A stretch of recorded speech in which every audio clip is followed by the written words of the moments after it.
सो hi guys, welcome और welcome back to my channel again.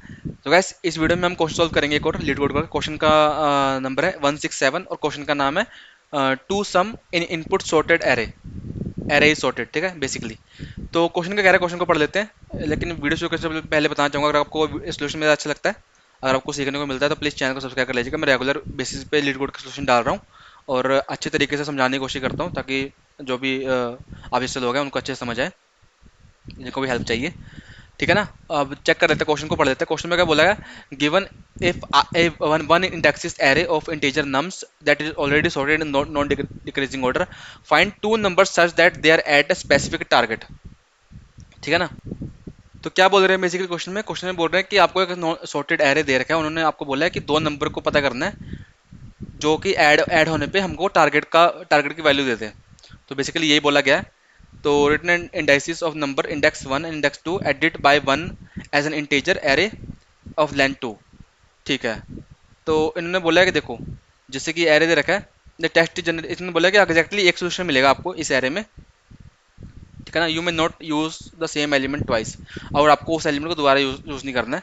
तो basically दो, जैसे ये एरे है 2 7 11 15, तो इसमें जो है 2 और 7 मिलके जो है 9 बन रहे हैं। ये टारगेट भी दिया हुआ है।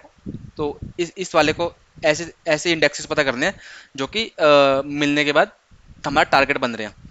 इसमें चेक करेंगे आप, 1 और 2 दे रखा है, जबकि यहाँ पर 0 और 1 होना चाहिए था, है ना। ऐसे होना चाहिए था, 0 इंडेक्सिंग है ना ये। लेकिन यहाँ पर क्या है, देखो स्टार्टिंग में बता रखा है हमको कि गिवन वन नंबर इंडेक्सिंग, तो आई वन नंबर की इंडेक्सिंग से अकॉर्डिंग उन्होंने आंसर हमको निकालने को बोला है। तो यहाँ पर हम सीधा सिंपली एक प्लस कर देंगे दोनों में।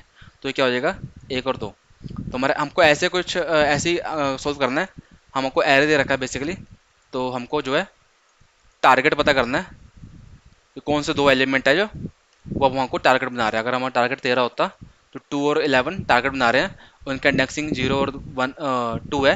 इसमें एक एक प्लस कर देते और हमको क्या 1 और 3 रिटर्न करना होता एक एरे के अंदर। तो ये हमको बोला गया बेसिकली। तो इसे हम कैसे सोल्व कर सकते हैं? देखिए, सबसे पहली बात तो ये है कि अगर आपको सॉर्टेड बोला हुआ है ना कहीं पर, अगर सॉर्टेड बोला हुआ है, तो सॉर्टेड बोला हुआ है तो उसमें आपको दो चीज़ें दिमाग में आनी चाहिए। एक तो होना चाहिए बाइनरी सर्च, बाइनरी सर्च को सॉर्टेड एरे में लगता होता है। और एक आपको आना चाहिए टू पॉइंटर। टू पॉइंटर, ये दोनों मेथड है। अगर आपको नहीं पता तो मैं चाहूँगा अगर आप इसके बारे में रिसर्च करें। दोनों बहुत नॉर्मल से बेसिक से मेथड है, कैसे काम करते हैं। इसको थोड़ा आपको अंडरस्टैंड करना होगा कैसे काम कर रहे हैं, और ये बहुत नॉर्मल है। तो इस केस में क्या है, इस केस में हमको क्या है, बाइनरी सर्च में हमको क्या होता है कि अगर हमको एक सिंगल टारगेट पता करना होता है, एक टारगेट पता करना होता है, तो हम बाइनरी सर्च का यूज़ करते हैं। लेकिन हमको यहाँ पर क्या बोला गया, हमको यहाँ पर दो एलिमेंट पता करने हैं। हालांकि बाइनरी सर्च से भी कर सकते हैं, लेकिन टू पॉइंटर से यहाँ पे करने के बहुत इजी वे होगा। अगर हम टू पॉइंटर लेके अगर क्वेश्चन सोल्व करते हैं, तो हम बहुत ही इजीली वे से और बहुत ही फास्टेस्ट वे से इसको पता कर सकते हैं। ठीक है ना। बाइनरी सर्च का आई डोंट थिंक सो कि यहाँ पर कोई यूज़ है, क्योंकि हमको दो ऐसे पॉइंट पता करने हैं। अब क्या पता वो पॉइंट स्टार्टिंग में मिल जाए हमको, और क्या पता एक पॉइंट हमको स्टार्टिंग में मिले और एक पॉइंट एंड में मिले। तो वी डोंट नो कि हमारा टारगेट क्या है। तो इस कारण से हम टू पॉइंटर को इसमें लेंगे। तो कैसे कर सकते हैं क्वेश्चन को? जैसे हमको एरे दे रखा है यहाँ पर 2 7 11 और 15। ठीक है ना। मैं एक आधा एलिमेंट में और जोड़ देता हूँ। ठीक है। हमारा टारगेट यहाँ पर दे रखा है, मैं मान रहा हूँ टारगेट अपना अपनी तरफ से 5। मैं इसलिए लेके जा रहा हूँ ताकि थोड़ा आपको अच्छे से समझ आए। टू पॉइंटर में क्या होता है, हम एक पॉइंटर लेते हैं 0, और एक पॉइंटर लेते हैं हम एन तक। एन क्या है यहाँ पर? एन एरे का लेंथ है। एरे का एरे का लास्ट एलिमेंट है बेसिकली। ठीक है ना। ये हमारा एरे है और इसका लास्ट एलिमेंट है ये। मैंने इसको जे बोल दिया, इसको मैंने बोल दिया आई। तो हमने ये दो पॉइंटर ले लिए, आई इजिकल टू 0 से लेके जे इजिकल टू एन तक, और हमने एक वाइल लूप चलाया है इसके अंदर। हम वाइल लूप चला सकते हैं। इसमें क्या होता है कि हम बेसिकली हम इन दोनों को प्लस करते हैं, एक फर्स्ट का एलिमेंट और एक लास्ट का एलिमेंट। इसको हम प्लस करते होते हैं, हम चेक करते होते हैं प्लस करने के बाद कि क्या ये टारगेट है, हमारे टारगेट से मैच कर रहे हैं। क्या है हमारा टारगेट? अगर 2 + 15 क्या होगा? 17। 2 + 15 क्या होगा? 17। तो क्या हमारे टारगेट से मैच कर रहे हैं? ये नहीं कर रहे। तो हम करते हैं, चेक करते हैं कि टारगेट से मैच नहीं कर रहे, ठीक है। लेकिन ये बताओ कि टारगेट से छोटे हैं ये बड़े हैं? ये क्या हमारा 17 जो है वो हमारे टारगेट से छोटा है या बड़ा है, तो ये चेक करते हैं। अगर वो बड़ा है तो इसका मतलब क्या हुआ, इसका मतलब ये हुआ कि इसको मेरे को घटाना पड़ेगा, जे को मेरे को घटाना पड़ेगा, मतलब यहाँ पर लेके आना पड़ेगा। क्यों?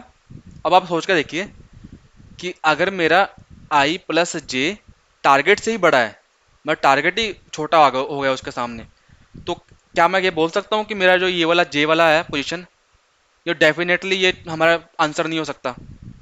बिल्कुल यही बात होगी ना। अगर आप इसको भी लेके चले अकेले, तो ये भी अकेला भी इससे ज़्यादा बड़ा है, 15 भी ज़्यादा तो बड़ा ही है ना इससे।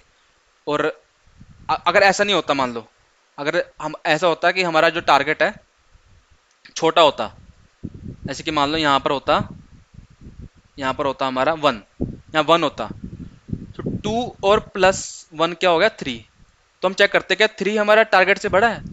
नहीं, थ्री तो हमारा छोटा हो गया, थ्री तो हमारा टारगेट छोटा हो गया। तो इसका मतलब क्या होता, इसका मतलब होता हम आई को आगे बढ़ाते, आई को करते आई प्लस प्लस। अब सोच के देखो आप कि मैं ऐसा क्यों बोल रहा हूँ।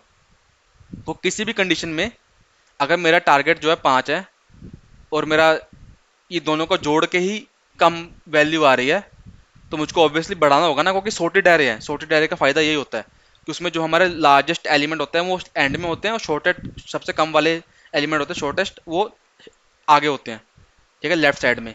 और लार्जेस्ट लार्जेस्ट होते हैं वो पीछे होते हैं, और ये वाले आगे होते हैं, स्मॉलेस्ट वाले। तो इस कारण से हम ऐसे करते हैं, हम क्या करें, सिंपली वाइल लूप पे चलाएंगे। वाइल लूप में क्या लिखेंगे हम, वाइल लूप पे हम सिंपल लिखेंगे कि जब तक चलाओ जब तक कि ये वाला पॉइंटर और ये वाला पॉइंटर एक दूसरे को से कम है, एक दूसरे से, if I is less then और इक्वल टू जे है, जब तक ये दोनों एक दूसरे के सामने नहीं आ जाते, आमने सामने नहीं आते, तब तक इसको बढ़ाते रहो, क्योंकि हमको नहीं पता कि ये मतलब टारगेट हमारा कितना है, तो हम इसको बढ़ाते रहेंगे और चेक करते रहेंगे। If array of I plus array of J is equal to target है, तो क्या करो, रिटर्न कर दो हमारा आई जे। इसको हम स्टोर कर लेंगे किसी भी आंसर वेरिएबल में, लेकिन अब आपको अभी अब मैं सिंपल रिटर्न लिख रहा हूँ। अगर ऐसा है, एक मिनट में इसको थोड़ा स्लाइड कर देता हूँ, एक सेकंड देखो, ठीक है, इसको थोड़ा छोटा कर लेता हूँ मैं यार। ठीक है, अब ठीक है। तो अगर ऐसा है तो इसको तो रिटर्न कर दो, अदरवाइज एल्स, पेन को क्या हो गया, अदरवाइज क्या करो, सॉरी गाइस थोड़ा सा हैंग हो रहा है। तो एल्स इफ करो, एल्स इफ अगर ये बड़ा है, array of I plus array of j हमारा टारगेट से बड़ा है, तो जे को माइनस माइनस करो, एल्स आई को प्लस प्लस करो। मतलब अगर बड़ा है तो यहाँ से घटते रहो, यहाँ से बढ़ते रहो, इसको वहीं पर रखो, लेकिन यहाँ से घटते रहो। और अगर छोटा है तो, क्योंकि इफ एक तो कंडीशन ये आ गई बराबर है, यहाँ पर आप एलसीफ लिख सकते हो, else if array of i is equal to array of J is less than target. लेकिन यहाँ पर सिर्फ एलसीफ लिखोगे आप तभी काम चलेगा, क्योंकि बराबर को हमने यहाँ मैच कर लिया और बड़े का यहाँ पर मैच कर लिया, तो दूसरी कंडीशन क्या होगी कि छोटा होगा, छोटे वाली कंडीशन यहाँ पर आ जाएगी। तो अगर छोटा है तो इसको बढ़ाते रहो, जे को वहीं पर रखो, लेकिन अगर बड़ा है तो जे को घटाते रहो, आई को वहीं पर रखो। तो एक कंडीशन ऐसी आएगी जब हमारा ये प्लस होके टारगेट पे आ जाएगा, इज इक्वल टू टारगेट आ जाएगा, और वो हमारा रिटर्न हो जाएगा, क्योंकि यहाँ पर बोला गया कि आपको एक सोल्यूशन यहाँ पर मिलेगा ही मिलेगा, ठीक है ना। तो सिंपल यहाँ पर हम हमारा रिटर्न हो जाएगा।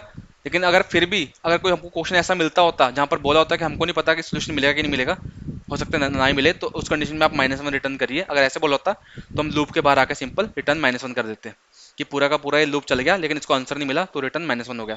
तो फटाफट इसका कोड देख लेते हैं, कोड क्या होगा इसका, ताकि आपको और समझ आए। तो देखो कोड ये है बेसिकली, कोड में क्या बोल रहा है, कोड में देखो क्या कर रहा है। हमने स्टार्ट पॉइंट लिया जैसे मैंने बताया था 0 से लेके, एंड पॉइंट लिया, ठीक है ना, एरे ऑफ लेंथ -1 से लेके, मतलब लास्ट वाले इंडेक्स से पॉइंट कर रहा है, लास्ट वाले इंडेक्स से पॉइंट कर रहा है।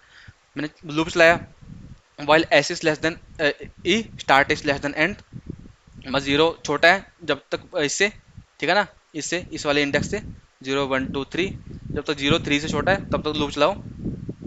मैंने मिड में स्टोर कर ली इसकी value, array of start plus array of and की वैल्यू, इन दोनों की वैल्यू मैंने मिड में स्टोर कर ली, ठीक है ना। उसके बाद मिड को मैंने मैच करता रहा, if mid is equal to target, simply करो ब्रेक कर दो, ब्रेक कर दो। एल्स क्या करो, एल्स अगर मिड बड़ा है टारगेट से तो इसको घटाते रहो, यहाँ से घटते रहो, आगे यहाँ से घटते रहो।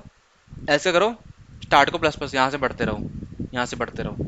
एंड में क्या कर दिया मैंने, रिटर्न कर दिया एक नया एरे बना के, नया एरे बना के S+1 और E+1, क्योंकि हमको क्या एक नंबर की इंडेक्सिंग बोली थी कि 1 इंडेक्सिंग के अकॉर्डिंग आंसर दीजिए। तो हमने क्या करा, ब्रेक होने के बाद ये बाहर आ गया, उसमें मैंने 1+ करके आंसर रिटर्न कर दिया। अब इसको ला के देखता हूँ मैं कि चलता है या नहीं।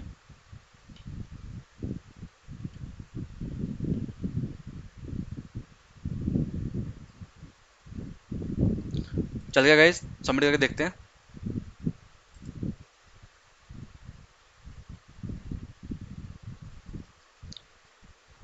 तो सबमिट हो जाएगा ये वैसे, देखो सबमिट हो गया और 78% फास्टर है। तो आप आपको होप समझ आया हो। अगर आपको नहीं समझ आया तो एक बार फिर से वीडियो गो थ्रू करिएगा, और कोड को अगर चेक करना हो तो कोड का मैंने डिस्क्रिप्शन में लिंक डाल दिया, आप कोड को चेकआउट कर सकते हैं। तो thank you guys, please like कर दीजिएगा वीडियो को। मिलते हैं नेक्स्ट वीडियो में, टेक केयर, बाय।